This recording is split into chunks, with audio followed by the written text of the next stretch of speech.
कहानी अंधी दौड़। एक बहुत बड़ा नामी राजा था। बहुत सूरवीर, बहुत बलवान, बहुत पराक्रमी राजा अपनी बहादुरी से नई नई राज्यों को जीतकर अपने राज्य का विस्तार दिन दोगुना और रात चौगुनी गति से बढ़ाया जा रहा था। धन दौलत से जमीन शोहरत, किसी चीज़ की उसे कोई कमी नहीं थी।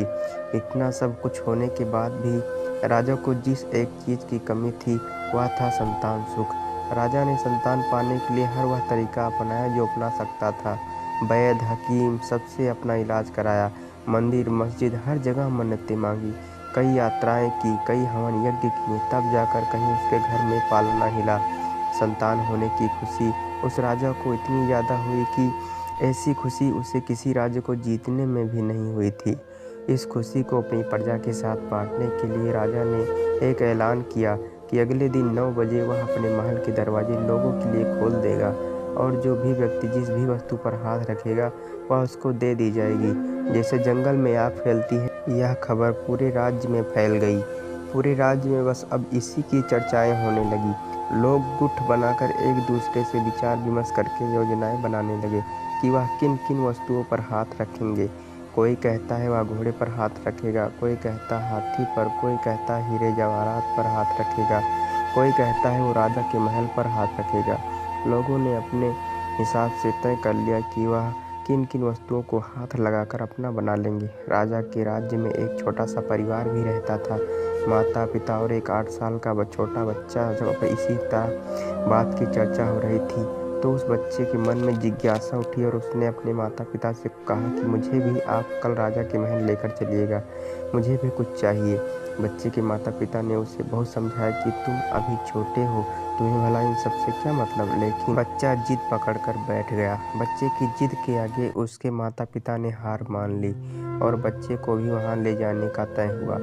राजा के आदेश अनुसार अगले दिन 9 बजे राजा के महल के द्वार खोल दिए गए। वहां पर पहले से ही हजारों तादाद में लोग मौजूद थे। जैसे ही द्वार खुले सब अंदर घुसे और अपने हिसाब से हर कीमत से कीमती वस्तुओं पर हाथ रखकर उसे अपना बनाने लगे।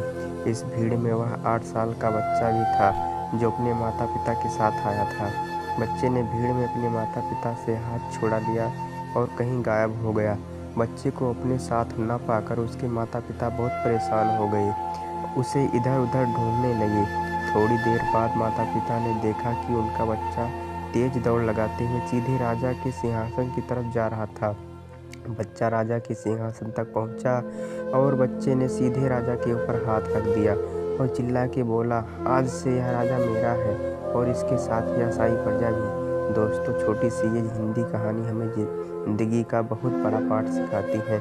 हम जीवन ऋण भंगुर और विनाशी वस्तुओं के पीछे दौड़ते रहते हैं। हमें लगता है कि इन वस्तुओं से पाकर हमें सुख मिलेगा, हमें आनंद मिलेगा और इन सब से हम उस अविनाशी शक्ति को भूल जाते हैं जिसकी हम सबको बनाया है, जिससे हम पाकर धन्य हो सकते हैं। अपने जीवन की फालतू की रेस से थोड़ा समय निकालकर ध्यान लगाकर सोचिए कि जिन चीज़ों के लिए इतनी भाग दौड़ मचा रहे हैं, क्या हमारे जीवन का यही लक्ष्य है? क्या हम किसी छोटे और झूठे लक्ष्य का पीछा कर रहे हैं जो ज़्यादा दिनों तक नहीं टिकने वाला? क्या हमें ऐसी चीज़ों की पीछे अंधी दौड़ लगानी चाहिए जो एक दिन ख़त्म हो जाएगी? अगर ये कहानी आपको अच्छी लगी हो तो वीडियो को लाइक एंड चैनल को सब्सक्राइब ज़रूर करें।